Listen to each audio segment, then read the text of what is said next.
So today we're talking about The Graduate. We're about 60 years too late, but we figured it would be fitting for our first video because we both really like this movie. Just a little disclaimer, there are going to be spoilers in this video. You just can't really talk about a movie like this without revealing everything. The Graduate is a 1967 film about Benjamin Ben Braddock, a recent college graduate who is faced with one question: what's next? What's next in his life? While he tries his hardest to avoid this question, he is seduced by one of his parents' friends, Mrs. Robinson. While their love affair continues, though, everything becomes complicated when Ben falls for Mrs. Robinson's daughter, Elaine, the one person that he was told to stay away from. I want to start this off by saying this was one of the first movies where I was able to pick out like cinematography and directorial choices Really? that were supposed to make you feel a certain way, you know? Yeah. Like I remember in our cinema arts class in high school, she showed us the scene, the very first scene at the party when the camera's really close to his face. I remember that. Yeah. They did the plastic scene too, didn't you? Yeah. And it was the first time where I was like, oh, it's claustrophobic because it's he's nervous and he doesn't want to be here right now, you know? And then, you know, watching the movie, I didn't watch the movie until like 2 years after that, but I was able to pick up all across the movie. I know it's like ever so slightly choppy. You know, it is obviously 60 years old, and it's, you can see that it's an old movie, but I don't think it takes away from it at all. I mean, the techniques are there, the execution is just a little choppy. But yeah, no, the camera work definitely, like the claustrophobic shots, definitely show. There's so many like just face shots in this film. There's a lot. And those kind of help you understand the emotions of the people. Yeah. You know, that's another thing. I just feel so close to every single character in this, and that I think is in part due to the camera work and just how close we are to everyone, how well we can see everyone's facial expressions and emotions. Yeah, one of my favorite shots where like you said, where you really see the emotion. It's when Elaine figures out that him and his mom were having sex, and it's when it's right after Mrs. Robinson says goodbye, Benjamin, and it zooms out and it looks almost like a fucking like MC Escher painting where it's like, so the perspective is crazy. She's so small in the back of the frame at the end. The amount of times that something in the frame or in the scene has to do with a viewer or an observer, like the fish tank, which is like really big in the first like third of the movie because that's like the main thing in his room, you know. He's like, it's behind him, or he's constantly looking inside of it. Or also in the same scene, I noticed he looks directly at the camera after coming upstairs from the party. Is that right? Yeah, he closes the door and like kind of sighs and then looks directly at the camera, which was like, I was like. And then also he brings Elaine to the strip club, which is less of it's still an observer thing, you know? Yeah. I had a few others, but yeah, I just thought the observer motif was interesting. I agree. Oh, the clown painting. Oh yeah, that was also another like observer thing, you know. And we talked about that one in the cinema arts class too. We did. In high school, And the zoo was the last scene where I noticed the observer thing, because they have full on shots of like monkeys and stuff. And I don't think I'm, you know, I can spitball some ideas of what the observer type of thing might mean, but you know, it's just a general like. No, I get you. Anxiety thing, you know, also. Yeah. And that's just another thing that just shows how close we are to Ben as a character, especially, you know. Those observer things, I feel like mostly it's from his POV, kind of. Yeah. You know what I mean? Yeah. And it's interesting, even though we're looking at, you know, monkeys and a fish tank and shit like that, there's still emotion and meaning there that even as an audience looking at such a simple object, we can pick up. We can fully understand what he's thinking. Yeah. And that's hard to pull off, man. You've probably seen more older movies than I have, like from this era. I've seen a good few, but I'm guessing you've probably seen more than me. Maybe, who knows? But like it's so it's so influenced, like a lot of new Hollywood stuff, and I have notes about like new Hollywood stuff and what this has to do with it. But it's so like worldly and like more avant-garde influenced than a lot of other popular movies for the time before it, you know, which is so crazy that, like, I cannot imagine seeing this, you know, and how different it is to everything around it, you know.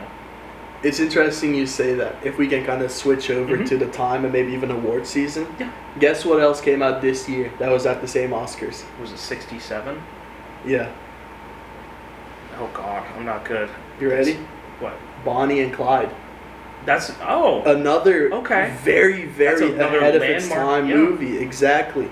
I have not, granted, I have not seen Bonnie and Clyde. I haven't seen Bonnie and Clyde. Okay, but I know it is another landmark movie. Exactly, and it's another one where it's just so ahead of its time with, like, the murders and the crime and the action. Before this, women were kind of more of like they had a more sexualized role in film. But this is where, you know, Bonnie is just fucking killing people. Yeah. You know? That's crazy. I mean, that makes total sense now that I think about it with the time of, sure, those two came out the same year, but that's crazy. 60s, man. Yeah. Yeah. I just want to say a quick note on that, like you said, with women thing. Even, like, Mrs. Robinson is not really, like, neither her nor Elaine are, like, one-note characters. No, you know? no. Like, Mrs. Robinson, sure, she's manipulative, but you can tell it's because, like, her life isn't good either. You know? It gives her the benefit of the doubt. And Elaine is... I love Elaine so much. Elaine's as, like, fucking a character. fantastic, yeah. But, yeah, just another, like you said, another example of huge for, like, not cardboard thin women characters. Yes. And that's true about Mrs. Robinson. She is not just this woman who wants to fuck, you know. She is someone that's been suffocated by this kind of suburban lifestyle of the 60s, you know, after the baby boom. I mean, this is when people started moving to the suburbs and, you know, cities started becoming much larger. And she's a bored housewife. You know? She's not doing anything. Her relationship with her husband isn't good. Yeah. You know, and just she needs some excitement in her life as well. Yeah. In this case, she sees that through Ben. Yeah. But that's not to say that, you know, sex is what has to, you know, make her life exciting again. It's just... It just so happens to be it's more symbolic than anything, I think. Yeah. But yeah, talking about award seasons, this underperformed, man, at the Oscars especially. Really? 7 nominations, 1 win. Wow. Can I guess? Yeah. So I'm guessing it was nominated for every big award. Pretty much. Like Best Picture, Best Actor, Best Actress, and I'm guessing Best Supporting Actress Yep. Who would they consider best? I'm guessing Elaine is supporting. Elaine's supporting, yeah. That makes sense. Did they have original song by then? No. Okay, because that would have made sense. Then I'm guessing just score, maybe? No. Oh, okay. You're missing a big one. Am I? You're missing cinematography. Cinematography, yeah. Okay. Was adapted screenplay? Adapted screenplay. What's that, 7? Yeah. So and that's you're the missing nomination. the one... No, that's 6. There's one more. There's the winner, the one that they won with, that you're missing. The one that they won with? It's a big one, dude. Am I stupid? I don't know. What is it? Directing. Oh. Mike Nichols won. Nichols swept directing. Okay. At the award season. They did better at BAFTA. 7 nominations, 5 wins. They won film directing there. Okay. It won DGA, and at the Golden Globes, it had 5 or 7 wins, I think. The Golden Globes have 5 wins, and at the Grammys, the score won. So that was fun, yeah. And it won WGA as well. So it did well. Just the Oscars did it dirty for some reason. Crazy. Yeah. In the Heat of the Night won Best Picture. I was just about to ask. Okay. Yeah. I don't think this YouTube channel is just going to out me, but I don't think I've heard of that movie. And maybe I have. I think I have. In the Heat of the Night. Yeah. I have not heard about it like I have The Graduate or Bonnie and Clyde. Yeah. But wow. But yeah, In the Heat of the Night was the big winner at the Oscars. And I haven't seen it, but I'm sure it's not better than The Graduate. Yeah. Because I can't name many films that are better than The Graduate, if I'm being completely honest. It's crazy. I was, like I said, I rewatched it for this, and I loved it the first time, but even just... God, it's insane how good this movie is. Like, there's not many that have such strong, emotions in it. Like, God, it's insane. I read the screenplay. Incredible. Mm-hmm. Any interesting So insights easy to from read that? there. Yeah, they cut an entire scene in the beginning. Really? Yeah, Ben is giving a graduation speech in the beginning of that screenplay. Huh. And I don't like it. It's very out of place. It's That's better when he's just interesting. on the plane. That's the opening scene. Oh, I prefer that. Because that's what it is in the movie. The opening scene would have been him giving a graduation speech. Yeah, the plane works a lot better with that, and him walking down the to Sounds of Silence. Yeah. That's an awesome way to open that movie. Like, I can't imagine it any other way. A fucking graduation speech. That's interesting. This is Dustin Hoffman's debut year. That's fucking crazy. The Tiger Makes Out came before this. The Tiger Makes Out? It's a little 80-minute movie that he was in. Okay. Not a big role or anything like that. Okay. But then The Graduate came out the same year, and that's his big breakthrough. And he's nominated for Best Actor off the bat. That's crazy. Wins Best Promising Actor at the BAFTAs. Yeah, I mean, insane. He is fantastic in this. He and is. Obviously, I mean, he's a household name, Mm-hmm. Obviously, after this came Midnight Cowboy, Kramer versus Kramer, Yeah. Rain Man, and he won actors for those, or Best Actor. Jesus, he won Oscars for the last two. I mean, yeah, Dustin fucking Hoffman, man, he's big time. He's crazy. He's very, you can tell that it is his first role, but he's stilted in the best way possible in this. Oh, yeah. It fits so well. And it works. I can imagine, obviously I'm not a big actor by any means, but I can imagine you're a bit more awkward in your first movie. Yeah. This is perfect for this. Yeah. Because he is an awkward guy. He's fucking odd, man. Yeah. He's such a weird guy, and that works. Because I'm sure he was nervous as hell. Oh my and God. he's playing a nervous character. Yeah. So it works. He's just probably being himself there. Yeah. It works so well for the comedy, Oh, yeah. It's like insane how good he is at playing the nervous and slightly off guy. Or the like you texted me before where a few days ago when you were reading the screenplay of just his oh hello is so funny. Or so many. when he's in the pool and his dad is what are you doing? And he's well, I'm just laying here, I don't know what else to do. It's so funny. I read that Robert Redford was supposed to play Really? Benjamin, but I'm glad it was Dustin. they said that they were how are you supposed to believe that Robert Redford is sexually insecure? And they were we can't do this. That's fair. They had to hire a little geek-looking guy. Mm-hmm. Yeah. But yeah, speaking of new actors, Catherine Ross, who plays Elaine, she made her debut in '65. Oh, really? This only came 2 years after that, and she too is fantastic. Yeah, that's actually really cool. She was in Shenandoah, which is a western with Jimmy Stewart. Huh. Yeah. Wow. Yeah. She had a minuscule role in that, but That's funny. who was not a new actor? Anne Bancroft, Mrs. Robinson. Oh.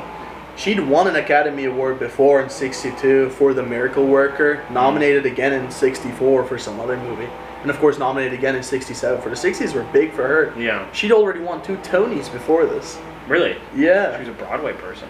She's the perfect the opposite to Dustin of how smooth she is and how effortless, she is. The scene that really stood out this time watching it was when Ben begins to realize he's this kind of sucks how he keeps just sleeping with Ms. Robinson, over and over again. That's all his days are. He's looking forward to that. It's when he's I want to talk about something with you, and she's fine. How about art? It's so fun to read. But then she just immediately shuts him down. I don't like art. I don't like art. It's so good. She delivers it so well. It's such a long scene too. It is Such a long conversation scene, and they jump from topic to topic, and it's done so seamlessly. Yeah. And I wish I could write like that. That's another thing. It's a long scene. There's a lot of a good few long takes in this movie. Oh yeah. The party at the beginning and that. I realized I was man, they just go on. Powerhouse actors just not cutting. It's awesome. So good. Yeah, no, that it's good. The pacing is done so well. We'll get into Mhm. that. But during that scene, that's when Elaine comes up for the first time too, like between the Yeah. two of them. Because obviously Mr. Robinson keeps telling Dustin, "Now you got to call Elaine. You know, you got Yeah. to call Elaine." She's like, "Don't call Elaine." Yeah. Because obviously you don't want, your daughter dating the guy that you're fucking. Yeah. You Yeah. know? But that's hard to hear. That would be hard to hear as Ben, who, especially when she just outright admits, like, yeah, I don't think you're good enough for her, but you're good enough for me. Which, like we said earlier, is another thing of like, okay, Mrs. Robinson is not just a flat character. No. There's some self-hatred there, Absolutely. which is Absolutely. cool. But Yeah. but yeah, that's also a great scene for that. But the talk about Elaine. Does he storm out after that, or No, so he. Oh wait, that's the scene where she's putting on the. Yeah, so and then he disrespects her. That's right. Says that Yes. he thinks she's disgusting and Yes. whatnot, and then she gets all sad and offended, Yes. and then Dustin feels bad. And he says, "Stop talking, let's have sex." And then they do Yeah, that's for right. the 50th time. That's right. I think the whole montage before that is, I love it so much because it goes straight from, I think it goes from Sounds of Silence to April, Come She Will, I think. Mm-hmm. And just, this movie it doesn't really have a score, it just has those songs. Fucking fantastic It's concept. insane. It's so cool how it's just a hard stop and then right into the next song. Yes, sir. It's so cool. I agree. Yeah. I agree. What do you want to talk about next? Yeah. Speaking of Elaine, Mhm. I feel like we got to talk about Elaine and Mr. Ben here a little bit. Mm-hmm. Let's talk about that first date first. That first date, it's so, if someone watching this didn't think it was a comedy until then, oh my god. That scene is, first of all, so hard to watch, but hilarious. Yeah. It's so funny. But Ben is a totally different person. He is. Because He's got the sunglasses on. I know. He's an asshole. He is. Taking your first date to a strip club Yeah. is wild. I also love how he's driving like a maniac. Oh my before. God, It's yeah. so funny. She's trying to talk to him and he's just staring straight ahead. Yeah. It's so funny. I mean, context is everything there, because we know Ben. We know he's awkward, Yeah. and we know he's a chump, Yeah. And Mr. Robinson's telling him to go on the date. Mm. Mrs. Robinson's telling him not to. He wants to make everyone happy. Yeah. So he takes her out on a date, but acts an asshole. Mm-hmm. So good. Yeah, but he can't do it. Can't keep it up for long. Yeah. The difference after he kind of like breaks down and they realize they are more alike Yeah. than he thought, and they just get like fast food after. It's complete opposite of how he goes to these like. He went to that bougie, hotel to have sex with Mrs. Robinson. Instead of that, he talks finally with Elaine, something he's wanted to do with Mrs. Robinson, and they do it over fast food of all things, Mhm. So good. Yeah. The funniest part of the strip club scene for me is when he because Elaine is sitting away from the stripper and she has the things on her nipples and she's spinning them around and he just goes, "Can you do that?" Oh my god. Yeah.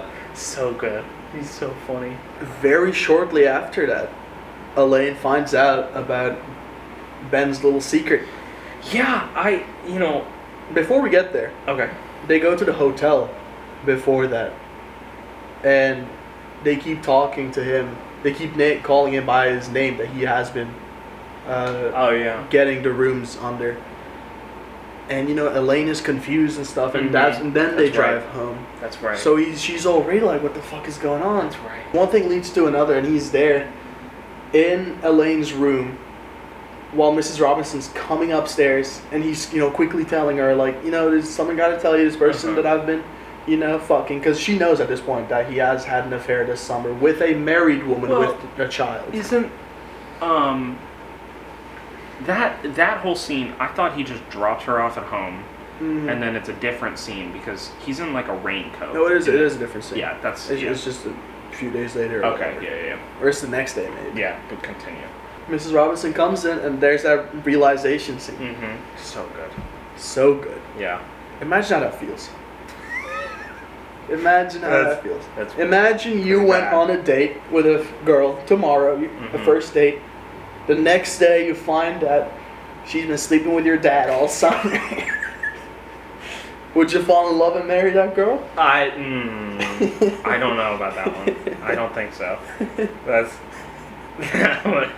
That'd be bad.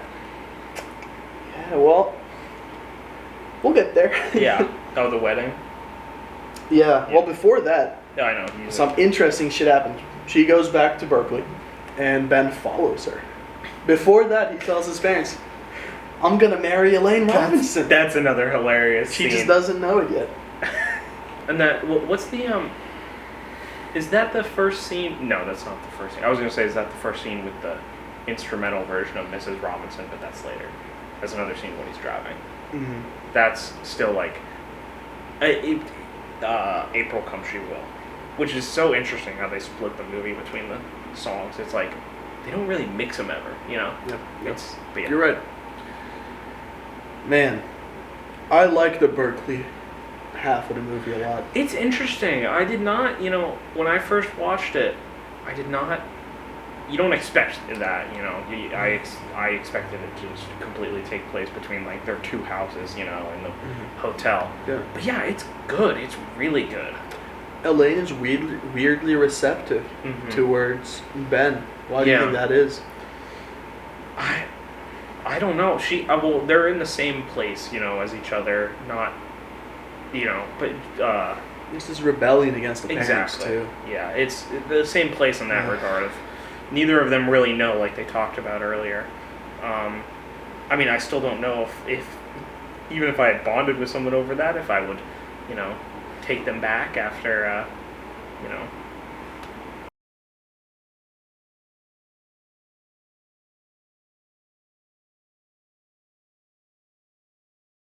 Think about it though. You fuck a guy's wife, and then you tell him that it was completely meaningless, that it might as well have been a normal handshake. That's it. Because that's what he says. You're actually in love with his daughter. Yeah. And he says it so calmly and honestly. Insanity. Yeah. Fucking crazy, but hilarious at the same So time. funny. That's the genius writing, man. Yeah. Another part that I really like is after that when he's going and trying to track down he goes to like the college that she's at a lot to try to find where the wedding is taking place. That's jumping ahead a little bit, but that's another part that I really like. Yeah.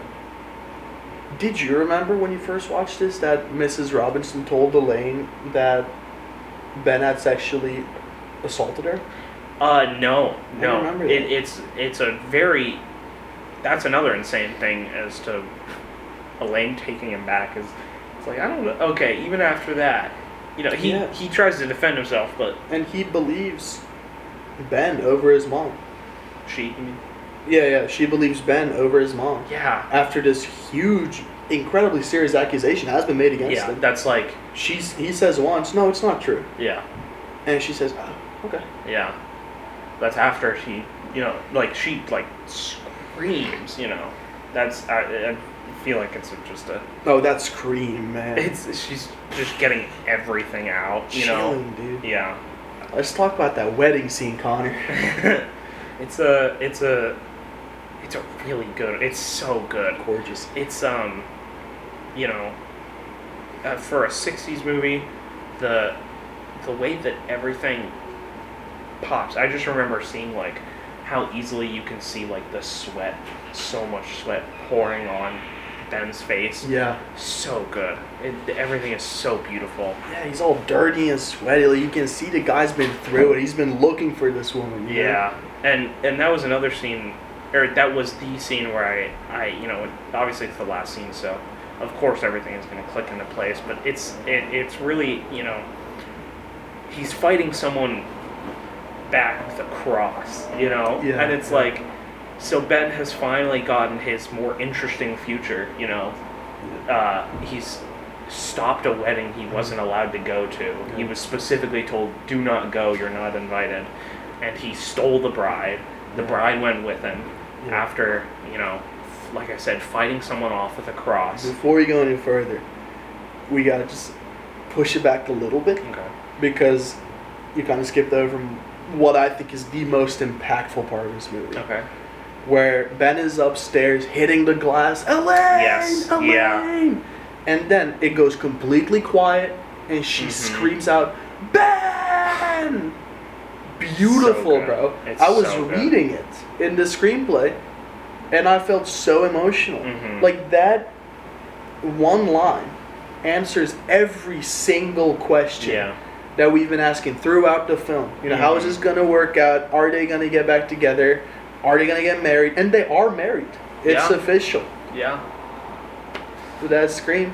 And then he says to his mom, the mom says, or Mrs. Robinson says, it's too late. And Elaine says, not for me. I was literally going to say that's another line that I love is she, I don't know if you remember how she delivers it, but she is angry when she says it. She goes, not for me. Well, yeah, they just slapped each other. Or they're about to. Yeah. It's so good. Which isn't in the screenplay, by the way. Really? Yeah. That's funny. Yeah. Oh yeah, in the screenplay, Ben socks Mr. Robinson in the face. Mr. Robinson? Yeah. Really? Which doesn't happen, he just slams him against the wall while he's on his back. Yeah. That scene is so good. Yeah. Yeah. And then they run, they catch the bus, and sounds of silence again. Fantastic fucking ending! It's so good because it ends, the exact same place. Of like, he's had his, like I said, he's made his unique future, or at least a unique part of it, more unique than anything he could have ever dreamed for, but still completely unknown what's going to happen. Exactly. It's so the good. same question remains, what's next? Yeah. Which, who's to say he could ever answer that, Yeah. Like, even if he runs away, even if running away with Elaine works, and they do whatever they want, they're still going to be they've alienated themselves from most of their family. Oh, yeah. So, what, at what cost, And young, they're young, they could say, it doesn't matter the cost, but you're still, that's, part of your future messed up, Yeah.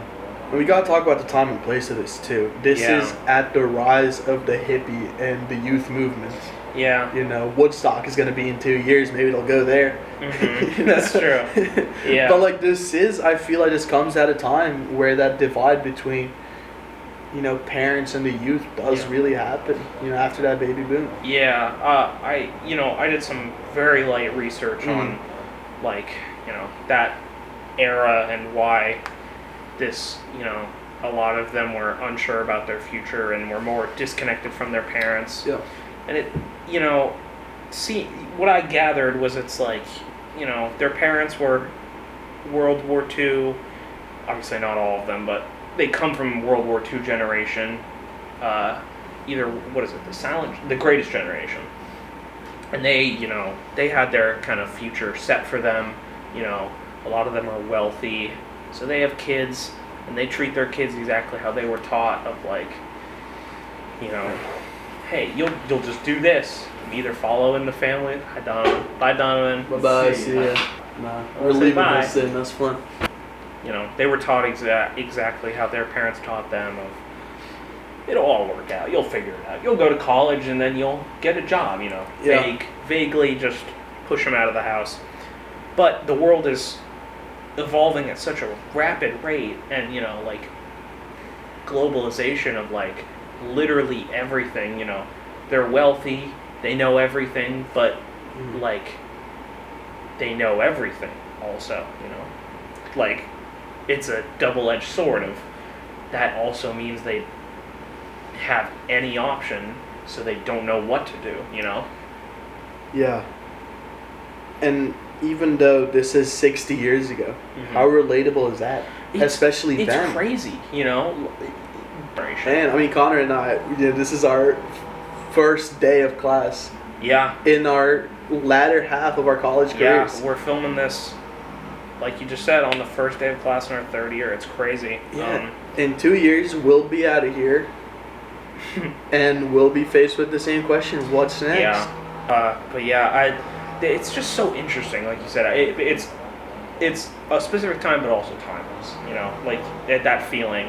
You know, and there are movies about the same stuff. I just rewatched Lady Bird and was telling you about. It's the same feeling of. Absolutely. It's after high school, but not after college. But it's the same feeling of unsure and wanting your future to be more interesting. As you said, it is definitely an ode to the '60s, to its time. Yeah. But it's still a timeless piece. People are going to be watching this forever. Because Yeah. people are going to be moving on in their lives. People are going to be graduating high school, college, grad school, whatever, middle school, fucking kindergarten, you know?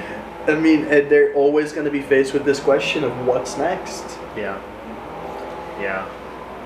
It's and you said Woodstock, and like I don't, it's interesting. I didn't think about that kind of what would come next, because this movies like this, it did play a part in like you said, the youth rebellion and hippie stuff, just as all like new Hollywood and stuff like that did. But I didn't think about that, like that, and you also have the what's the Greenwich Village folk scene in New York, which is where Simon and Garfunkel from New York. I don't think they were huge in the Greenwich Village scene. That was like Bob Dylan, but still a very big youth scene of like rebellious youth. They did a lot of that was like protest songs, Yeah. Yeah. And Simon and Garfunkel is such a great pick for this. Yeah. Because they were already big names at the time. True. Yeah. I mean, they only had 2 albums though out, right? Yeah. It was just their first one, and Parsley, Sage, Rosemary, and Thyme. And Parsley, Sage, Rosemary, and Thyme. Thyme is such a good fucking album too. It is. Well, no comment. You said the song. No, the album. Okay, I haven't listened to the album. The song is good though. Fake fan over here. Yeah, I am. But I will say though, the version of Mrs. Robinson in this, not nearly as good as the album version. No. An interesting fact about the song Mrs. Robinson as well is Mike Nichols originally had it as Mrs. Roosevelt. Oh. Yeah, and Paul Simon was writing the song, and he had written it, or I think it was a song he had laying around maybe called Mrs. Robinson, or at least he wanted to make a song Mrs. Robinson. Something. He came out with the name Mrs. Robinson, told Nichols about it, and it became Mrs. Robinson. Huh. I think we covered everything. Yeah. We got to finish it off with a rating, Connor. Out of 10. Well, if I had to keep it simple, it would be a 10 out of 10. I don't know. I was going to say maybe a 9.8, but I just do think it is a 10. I think it is too. Yeah. There's few times that someone makes a perfect movie, and I think this is one of those times. Yeah. And perfect doesn't mean necessarily that it doesn't have any flaws. It just means that the flaws just don't distract or ruin the film. Yeah. And in this case, sure, the sound mixing isn't the best, and the cinematography, while great, isn't the best always, and the editing isn't what we see today. I'd give it a 10 out of 10. Yeah. For sure. I mean, there's nothing to say about it. Everything about it is, I think it's perfect. I find it relatable. I find it funny. I find it depressing at times. Yeah. And it does everything it seeks out to do. Yeah. And I think if a movie can be that successful, then it just has to be a 10 out of 10. Yeah, I agree. I agree with all that. So yeah, go watch Mrs. Robinson. That's not the name of the movie. Go watch The Graduate. Go listen to Mrs. Robinson. There you go. Do that, yeah. Form your own opinion.